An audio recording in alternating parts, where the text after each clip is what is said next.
Assalamualaikum warahmatullahi wabarakatuh.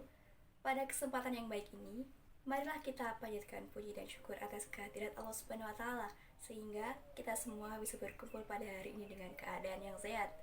Izinkan saya untuk memperkenalkan diri.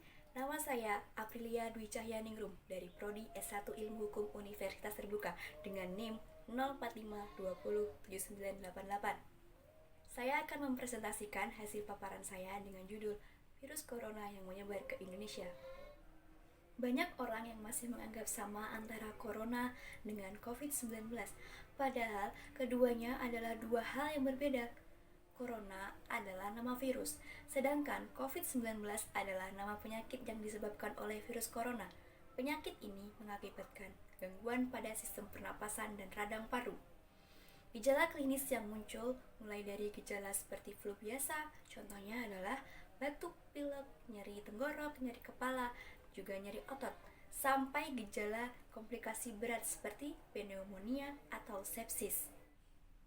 Kasus COVID-19 di Indonesia makin hari makin bertambah, bermula dari angka 2 sekarang sudah mencapai 6.493.793 jiwa dengan keterangan 6.309.790 jiwa sembuh, 24.658 jiwa dalam perawatan, 158.631 meninggal dunia. Data tersebut berdasarkan pembaruan terakhir pada tanggal 31 Oktober 2022 pukul 16.05 waktu Indonesia Barat. Pandemi COVID-19 yang disebabkan oleh virus corona tidak hanya berdampak pada kondisi kesehatan masyarakat Indonesia, tetapi juga berdampak pada perekonomian, pendidikan, dan kehidupan sosial masyarakat Indonesia. Akibat adanya pandemi ini, pemerintah menerapkan kebijakan PSBB atau pembatasan sosial berskala besar. PSBB ini mengakibatkan turunnya segala aktivitas masyarakat di Indonesia. Dengan turunnya aktivitas masyarakat di Indonesia akan berdampak pada kondisi sosial ekonomi masyarakat, khususnya masyarakat miskin dan rentan. Keluarga harus bertahan berjuang secara finansial.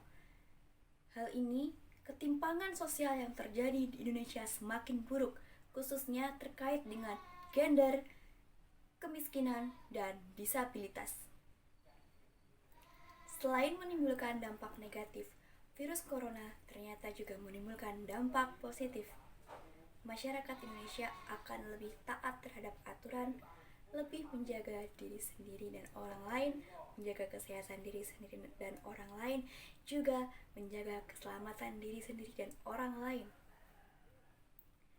Di saat hidup dalam keterbatasan, masyarakat Indonesia akan menciptakan variasi agar dia tidak bosan dalam hidup terbatas.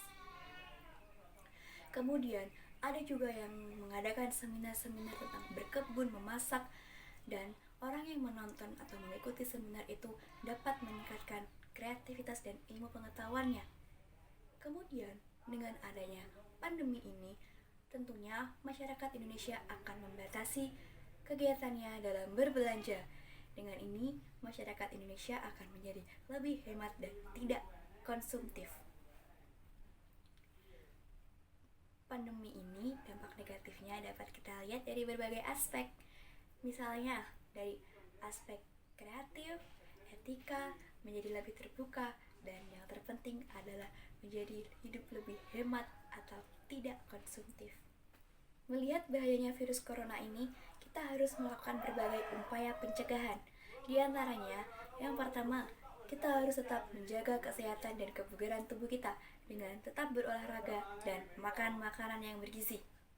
Yang kedua, kita harus tetap menggunakan masker kapanpun dan dimanapun kita berada. Yang ketiga, hindari bepergian saat kita sedang sakit. Yang keempat, tutup hidung dan mulut kita ketika kita bersin. Yang kelima, kita harus mencuci tangan dengan keran yang mengalir dengan cara yang benar dan menggunakan sabun. Yang keenam, kita harus membuang sampah pada tempatnya. Yang ketujuh, kita harus menghindari kontak langsung dengan orang dengan jarak 1 meter. Yang kedelapan, yang paling penting adalah kita harus tetap mengikuti perkembangan virus ini dari sumber yang resmi dan akurat. Pemerintah telah melakukan berbagai upaya untuk menanggulangi dampak dari pandemi ini. Di bidang kesehatan, pemerintah telah mempercepat proses 3T, tracing, testing, dan treatment. Pemerintah juga mempercepat vaksinasi di seluruh Indonesia. Kemudian, pemerintah juga menyediakan bantuan oksigen. Kemudian, pemerintah juga memenuhi kebutuhan obat antiviral untuk pasien COVID-19. Di bidang sosial, pemerintah mempercepat proses bantuan sosial. Kemudian, di sektor lainnya, pemerintah juga menyediakan skema-skema kebijakan yang dapat dilakukan untuk meminimalisir terjadinya dampak dari pandemi ini. Semua ini dilakukan pemerintah semata-mata untuk kepentingan masyarakat. Demikian paparan yang dapat saya sampaikan. Ada kurangnya, mohon maaf yang sebesar-besarnya. Wabillahi taufiq wal hidayah. Wassalamualaikum warahmatullahi wabarakatuh.